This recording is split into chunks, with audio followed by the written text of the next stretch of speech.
again. Welcome to JALT International 2020. Please welcome Tony Clark, presenting on IELTS preparation in Japan and China, number 554. Go ahead, Tony. Thank you. That's great. Let me just see if I can share my screen here. Okay.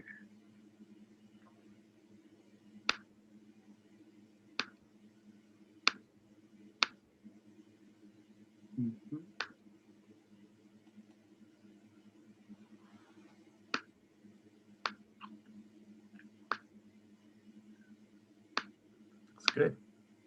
You can see that? Yep, perfect. Okay. Thank you. So, yes, this is what I'm going to talk about today, IELTS preparation in Japan and China. So I've given this presentation a subheading, looking beyond the test, because I felt that it's quite often too easy to focus on just one stage of the preparation process, as I'll come to in a minute. So we're going to be thinking what happens after IELTS and other major tests as well. Before I get started, here's an outline. Obviously, we're a little bit pushed for time today, so I'll reduce this slightly, but I'm going to explain about the test preparation process, a little bit of background for you. I'm going to touch on language assessment literacy for test preparation and what that means. I'll talk you through the study design, the purpose of the research, and how I approached it, and then some difficulties I encountered along the way, and what this research might mean for teachers and for the field, really, and then tell you what's happened since and what that means for us. So this is what I mentioned at the beginning. I always tell people to think of test preparation as an arc. So it's not just one thing that happens at the beginning and then we forget about it. What I'm going to look at in my own research today is the test preparation experience as viewed by teachers, getting their students ready for IELTS in this case, what the candidates feel about that, and their own experiences preparing for IELTS. Then you've got the high stakes test in question, and after that there's another important group of people here, the perspectives of students after the test. So I'll explain that this study is talking about, this presentation is about my PhD, which was completed a couple of years ago at Bristol University, which we see there in the picture. And it was funded by various bodies. I always like to thank them. Without them, I would never have been able to travel to 2 different countries abroad and conduct this research. So a little bit about myself. I think you have to understand your source, evaluate your source when you think about how a study is presented. And I've kind of changed my own roles and positions over the years. So I began as an IELTS teacher, an IELTS preparation teacher, and an examiner. So I worked at the British Council in Iidabashi, there in the picture. And that then led to doing this PhD about IELTS writing, which I'll come to later on. At the moment, I work here at the bottom picture. So I'm an IELTS researcher at Cambridge Assessment English. Cambridge Assessment are one of the 3 partner companies that own IELTS. So you have to bear all that in mind while I'm talking. So if we think about what is needed before the test, we've got a quote here about language assessment literacy.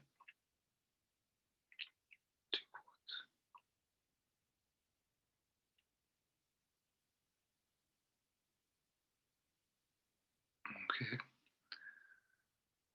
So this is language assessment literacy as defined.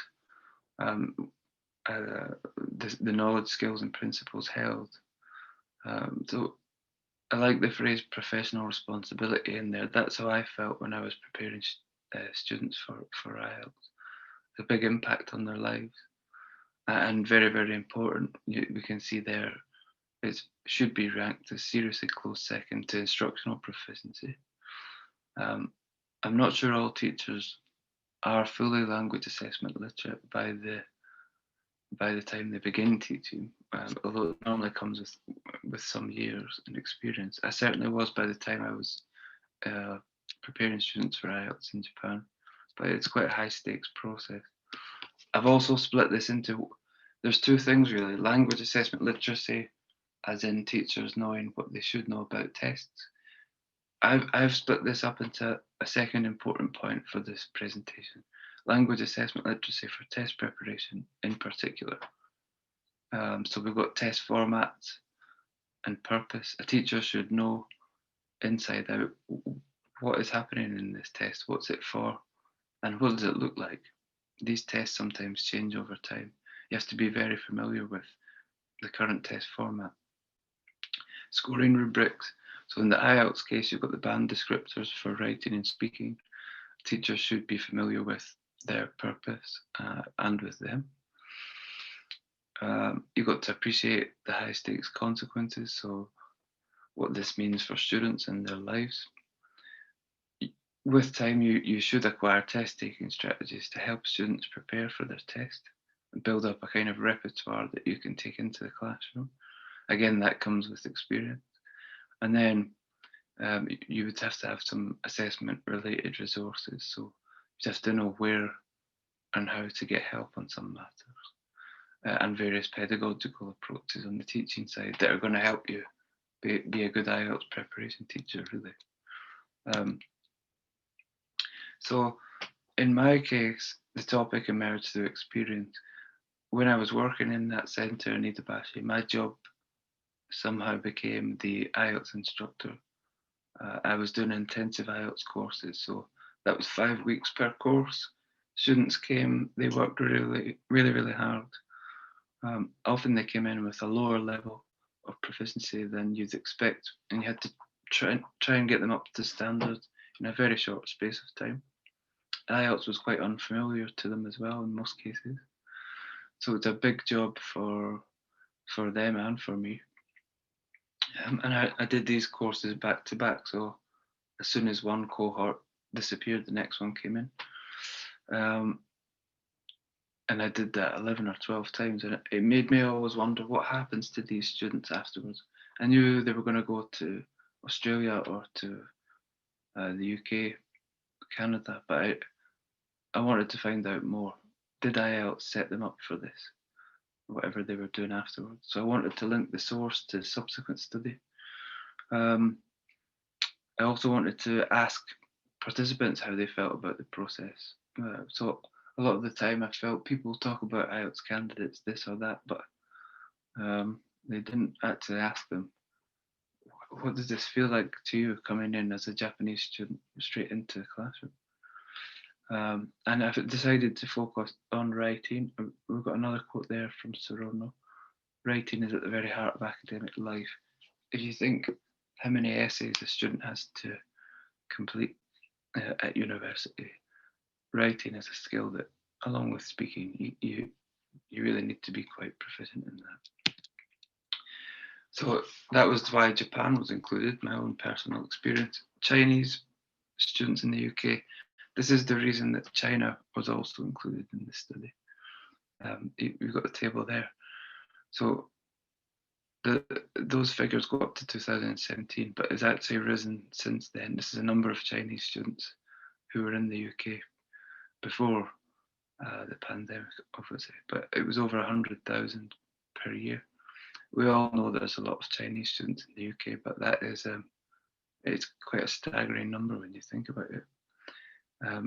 I just felt like if you want to put a study together about IELTS test preparation and UK study, you can't really ignore Chinese students. So we decided to bring in China, and there's no intention to compare China and Japan, by the way, but we wanted them both in the study. And when I say we, I mean me and my supervisor, who happens to be Chinese actually. So Here's another quote.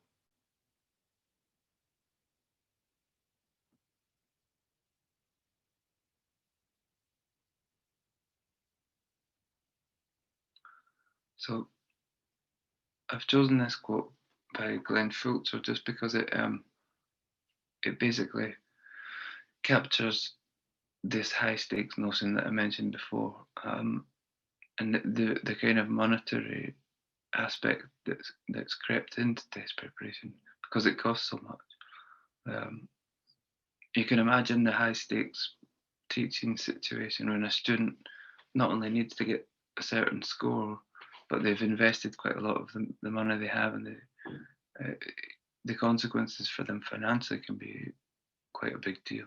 Simply put, that adds more pressure for everyone involved, and they expect a lot. So these are my research questions with that in mind. How are Chinese and Japanese learners aiming to study abroad supported to achieve the required IELTS writing exam score in their own country? And then, to what extent does achieving the required writing score allow previous IELTS candidates to manage academic writing on a British course of postgraduate study? So two quite big research questions there. Essentially, I'm going to look at test preparation in their own countries and then what happens afterwards. So what I did was classroom observations. I went over to Japan. I watched a full intensive IELTS course, the one I referred to earlier, the one I used to teach. This time it had 2 other teachers. And then I went from there to China for 6 months, doing a similar thing, observing IELTS courses. I watched 3 different levels of IELTS courses. In the school I was in, they'd divided it by proficiency, lower, medium, and higher. So that's really interesting. And I conducted interviews with students and teachers, about 45 minutes in each case, just to find out more about what they felt.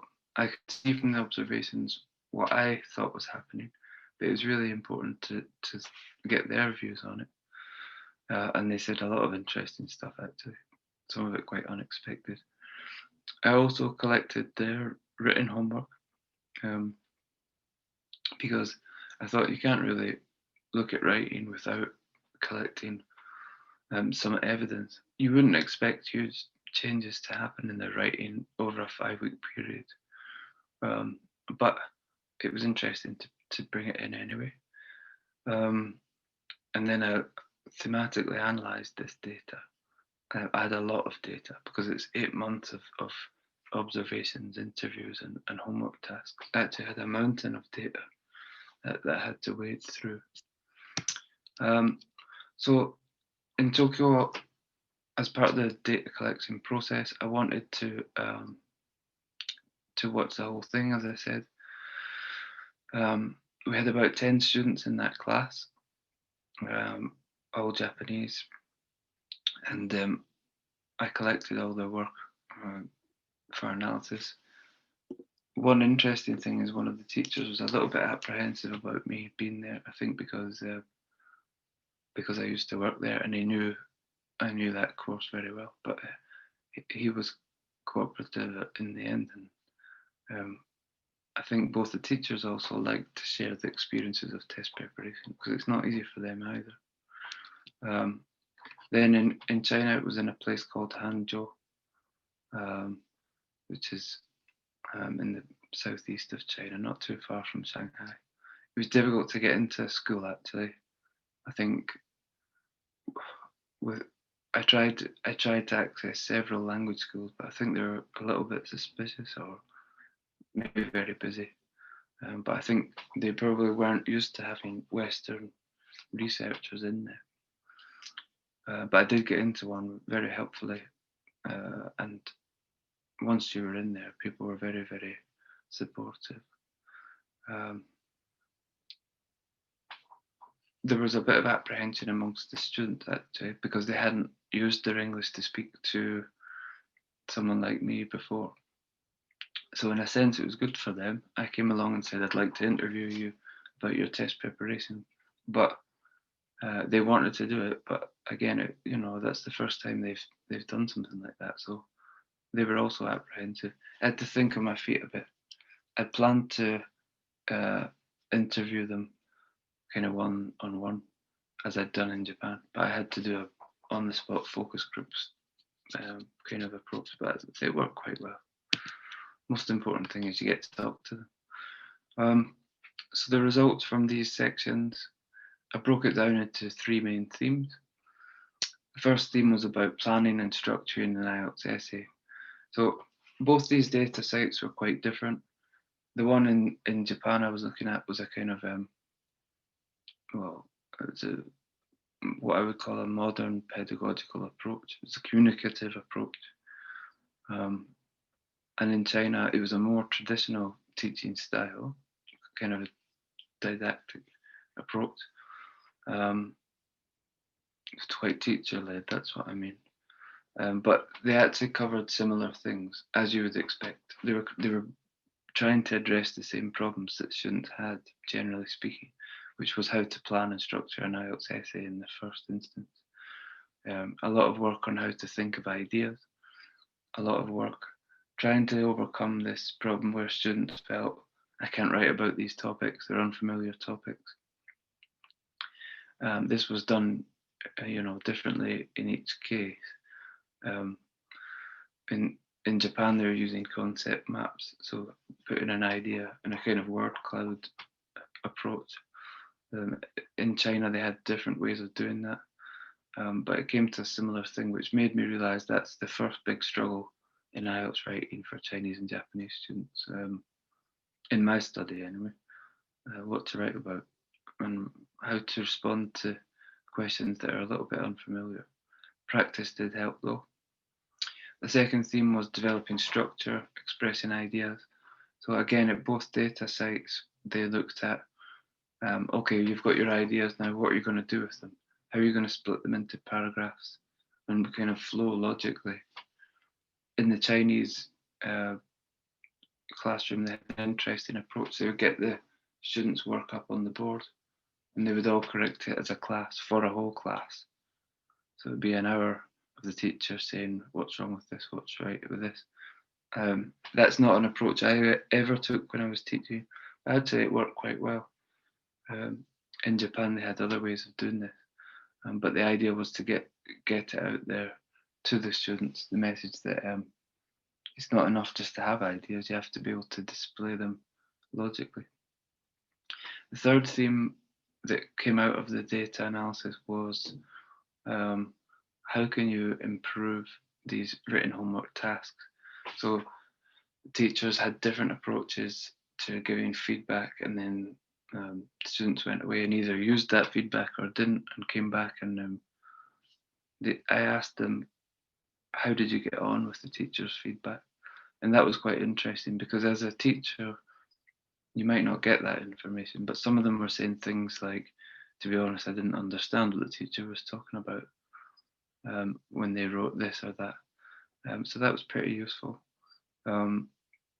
Model answers were quite widely used in both cases, actually. In the Chinese data set, they were every lesson. In Japan, they were most lessons. That's just a really good way to let students know what's expected of them. It seems obvious, but if you see an example of what you need to write, and especially if you can take it away with you, that's very helpful indeed. In China, they were doing what I call timed output sessions, so trying to recreate the time pressures of an IELTS test. Again, that worked quite well, but you would get some students maybe questioning whether or not that's a useful way to spend your time in class. But I actually think it is, because it gives students that feeling of being under pressure. So to summarize this section, in China and Japan, they were focusing on the basics of IELTS writing. The higher level classes that I mentioned in China, they were doing, as you'd expect, some more advanced things, but still within these kind of main themes, just at a higher level. So after the test, I wanted to look at what happened to these students beyond their preparation, as I mentioned. There's a quote there about impact, not just on study, but work and life trajectories of globally mobile people. Obviously, at the moment, we're not globally mobile. Nobody is. But I'll come back to that because I hope we will be again. So what I did next was I tried to catch up with Chinese and Japanese students in the UK to see how they were doing with their master's courses.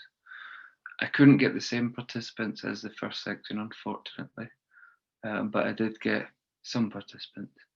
Interestingly, it was difficult to get people to get involved. I wanted a group of Chinese and a group of Japanese master's students, but it was really hard. And I think part of the reason might be they're so stressed and busy and overwhelmed, arriving in a foreign country and being thrown in at the deep end. You've got enough on their plate doing a master's course in another language without somebody coming along and saying, "Can I ask you some questions about it?" But I did get students in the end. I got 3 of each, 3 Chinese, 3 Japanese. So I was very grateful for that. I interviewed them at various stages of their postgraduate year, kind of similar to how I did in the first section. These students were, some of them were beginning, some of them were in the middle, one of them had finished. So that gave quite a nice spread of experiences. They were all at Russell Group universities. I wanted, that's the kind of more prestigious university.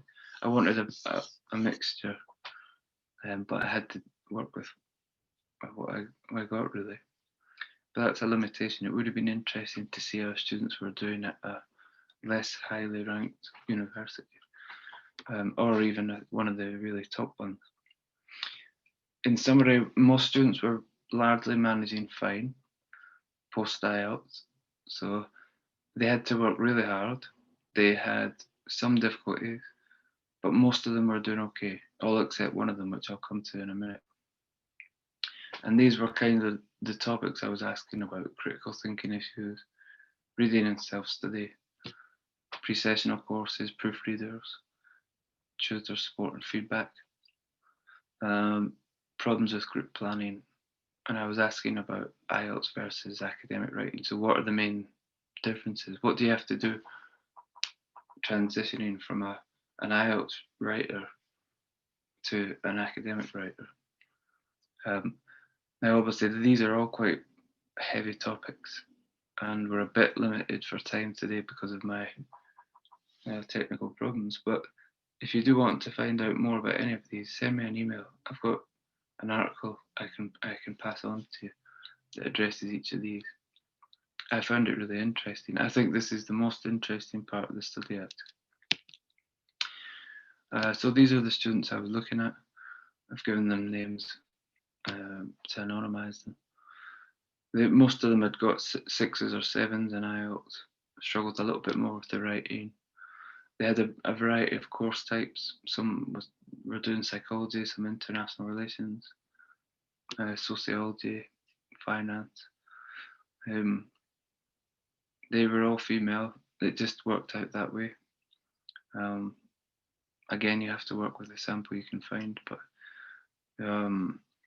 one of the good things about having different course types was you could see that their experiences varied. So it's they all had dissertations, they all had essays, about 10 essays. But as we'll see, one of them was a bit different, film and television. And that raised interesting questions about what should we do with students like that who have a kind of different writing experience post IELTS? Is it fair on them? Let's see. So this was the first student I interviewed. Interestingly, was the only student who didn't have a very positive experience. Let's be honest, she had a negative experience. She was a little bit older. She'd finished her master's in psychology, and she told me that in China She was a Chinese student. She'd always been a very strong writer in English, and she came here.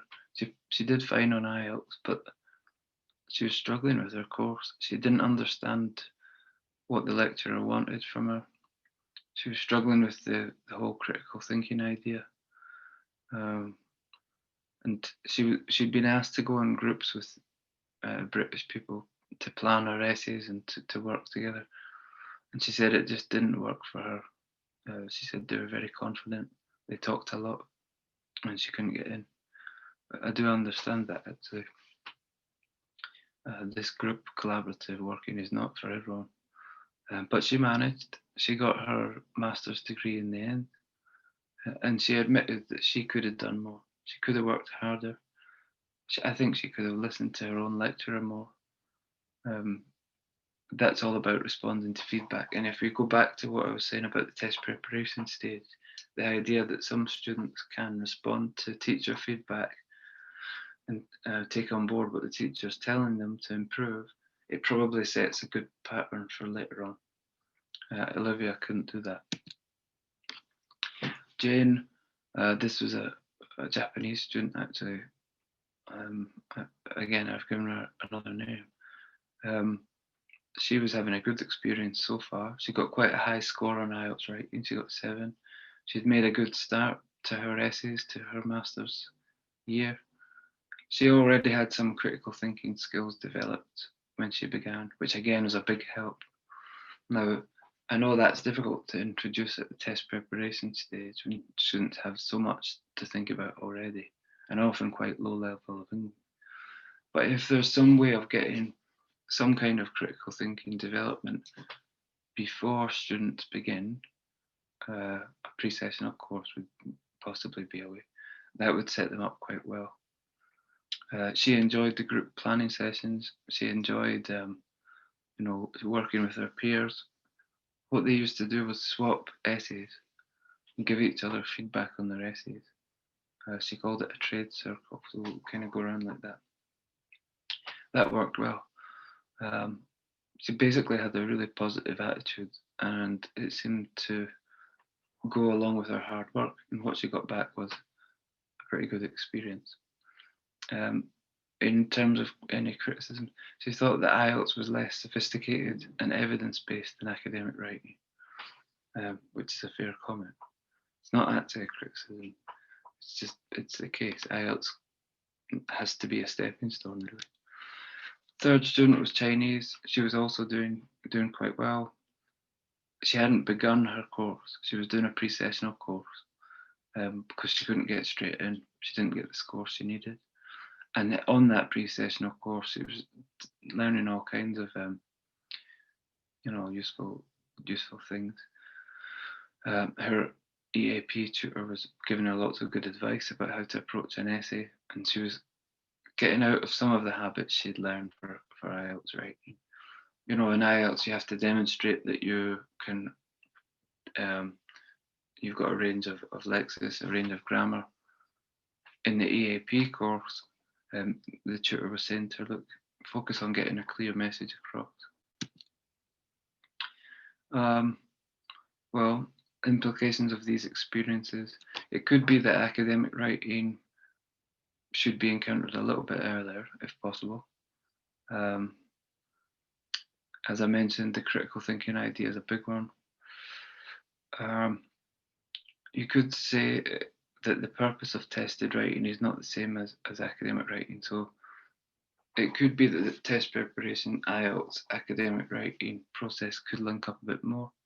Less standard subjects, not that well accommodated. This was about the film and television. In her case, Karen, her name was, she didn't have the kind of standard 10 essays and a dissertation. She had 3 report style pieces that didn't really fit with IELTS. So what do you do in cases like that? I'm not sure you can have one test for all subjects, but you have to be practical as well. Some of the students were talking about reading. They were actually struggling with reading. You can't understand writing without understanding reading. They had to learn to read to inform their writing. That wasn't happening at the test preparation stage because it's not required.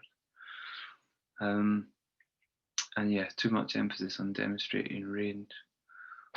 So it could be that IELTS could go in a more academic direction there. It's not all about lexis and grammar when you get there. So just to conclude, how are Chinese and Japanese learners aiming to study abroad supported? Well, they're supported through test preparation strategies. They focus on the basics, ideas, planning, structure. Are we missing a trick here? What I meant by that is, wouldn't it be a good idea if we could get some of these more academic skills in a little bit earlier? I know it's tricky if a student comes along with probably band 5 level IELTS and you can't get them to, doing all kinds of heavy academic work. It is a stepping stone, but I wonder if we couldn't get something academic in a bit earlier. And then the second research question, how did they get on in the UK? It's a good start, IELTS. I think it could be a better start if the whole process was more aligned, as I've said. Most students on the surface managing okay. It would have been interesting to look at native speakers, how they get on with beginning a master's course, because we can't assume that they would have all the academic skills or critical thinking skills. I also would like to look to other regions in China, for example, because this is a relatively small sample size. You've got effectively 1 class in Japan and 3 classes in China.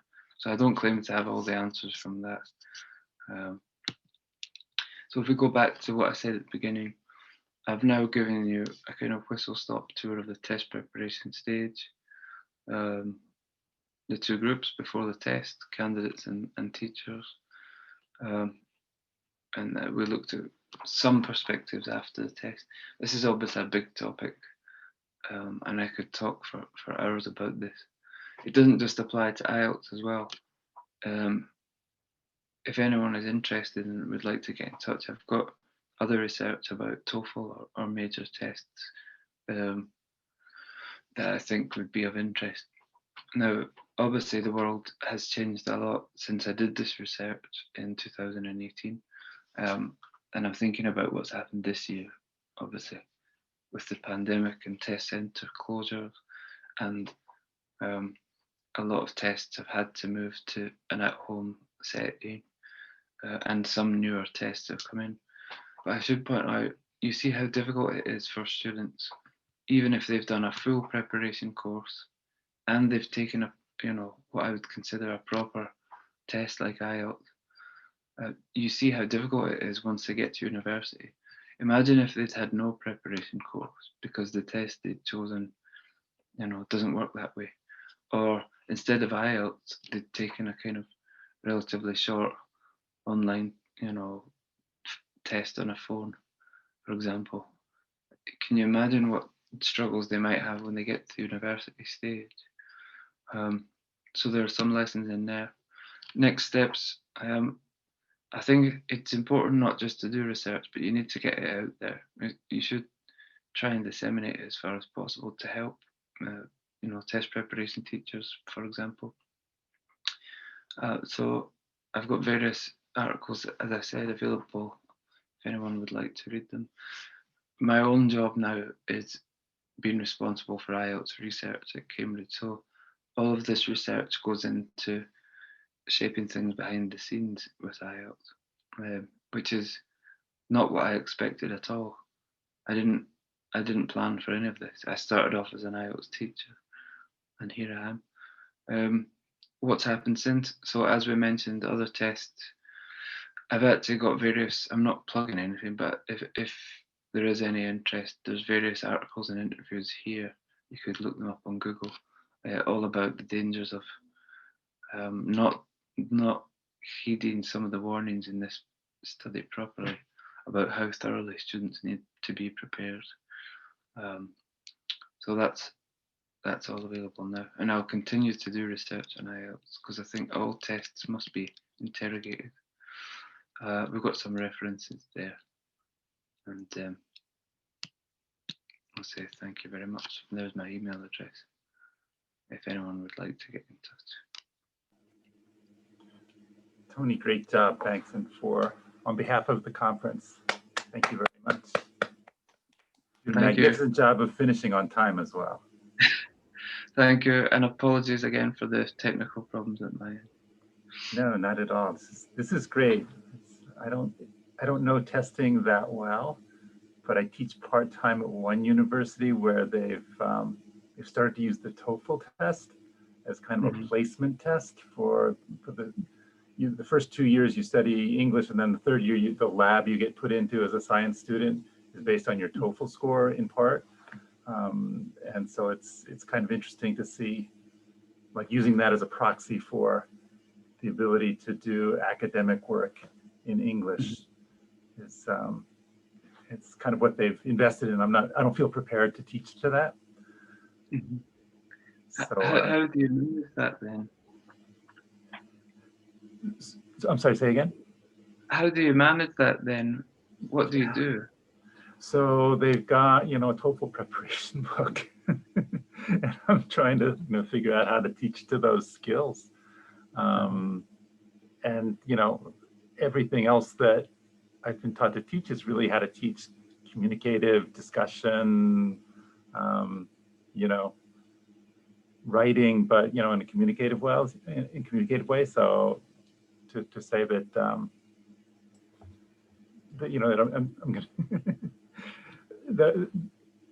I'm struggling with just teaching to the test versus giving them what I think are skills that they can use. And I would say I'm not coping. No. Well, fair enough. It's a lot to cope with. It's hard. I think there is pressure because students need to pass the test. That's why they're there.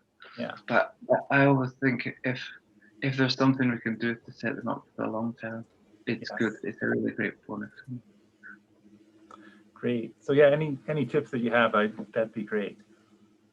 But, yeah, well, I think in a case like that, I mean, it's obviously very difficult at the moment with all the changes that have happened and the fact that a lot of stuff's not face to face. But I'm pretty sure you can help students like that. Okay, they've got their book, but a lot of them, I always think if you have faith in students, they can actually pick up quite a lot, especially if you give them examples. So that's what happened in my study. The more examples they see of what's expected, the easier it is for them. Of course, we can't just give them examples and say get on with it. They need support, but I think a lot of students struggle to visualize what's expected of them, whether it's in writing or it can be in speaking as well. And once you see that, it helps a lot. Yes. Thanks. That's good advice. So again, thanks very much on behalf of the conference. This was a great presentation, and I'm going to stop the recording now, and it should be part of the conference record. Thank you. I really appreciate that.